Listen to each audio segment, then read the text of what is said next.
In the endless chessboard of power, one rule remains constant: the masses are both the fuel and the fire of any authority. Without their loyalty, a ruler is just a figurehead, an empty name. This is why Law 42 of the 48 Laws of Power teaches us that when seizing a position of control, it is not enough to remove a leader, you must also dismantle their network of supporters. If you leave their loyal followers intact, they will eventually gather strength, regroup in silence, and turn against you.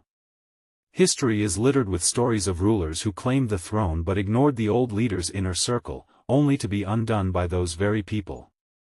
The brilliance of this law lies in its understanding of human nature. Loyalty isn't easily transferred, it's forged through years of shared ambition, mutual benefit, and personal bonds. When you rise to power and leave those old loyalties undisturbed, you allow invisible threats to linger within your new empire. These people don't forget, they don't forgive, and they don't accept new masters lightly. Their allegiance remains with the ousted leader, and their presence is a constant risk to your authority. History offers countless lessons to illustrate this. When Julius Caesar was assassinated, his killers assumed the Roman Republic would rally to their cause. They left Mark Antony alive, a loyal supporter of Caesar, believing him powerless without his leader. They underestimated the pull of loyalty. Antony not only survived but used the public's love for Caesar and his own influence to turn the tide against the conspirators. Within months, Brutus, Cassius, and the other assassins were either dead or defeated. They removed the figure but left the followers, and it cost them their ambitions.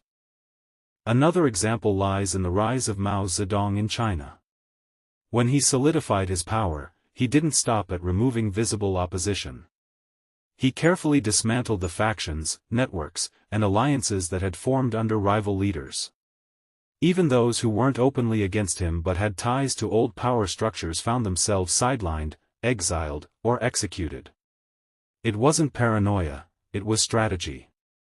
Mao understood that leaving even a spark of the old fire risked his entire revolution.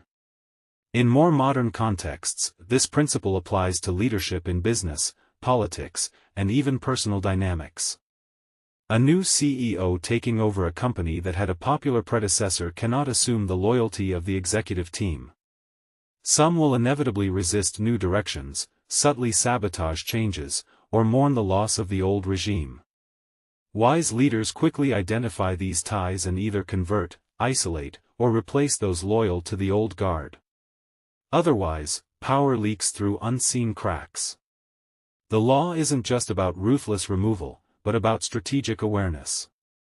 You must ask, who benefited under the old leader? Who was elevated by their favor? Who has the most to lose with the new order? These are the people most likely to oppose you, whether openly or from the shadows. Neutralizing their influence might mean removing them, demoting them, or diluting their power by surrounding them with your own loyal allies. And yet, this law also warns against underestimating the emotional loyalty of the masses. Symbols of the old leader, lingering traditions, or unaddressed nostalgia can become rallying points for resistance. Smart rulers not only remove the loyalists but control the narrative. Rewriting history, reshaping public memory, and offering new symbols are tools to sever the bond between the people and the fallen leader. That's why thoroughness is the mark of a lasting ruler. You must see beyond immediate threats and dismantle the networks that gave the old leader strength. Sometimes that means removing people physically. Other times it means stripping them of influence, placing them under watch, or turning them against each other. Divide and conquer isn't just a battle tactic, it's a principle of political survival. Some might consider this law ruthless, but it's a reflection of how power truly works. To rise without removing those connected to the old order is to build your house on unstable ground.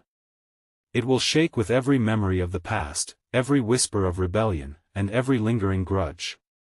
In the end, lasting power belongs not to those who merely replace a leader, but to those who rewrite the script, recast the players, and remove every vestige of the old regime. The throne may seem empty once the leader falls, but it's surrounded by loyalists and echoes of the past. If you don't clear the court, you'll never truly rule.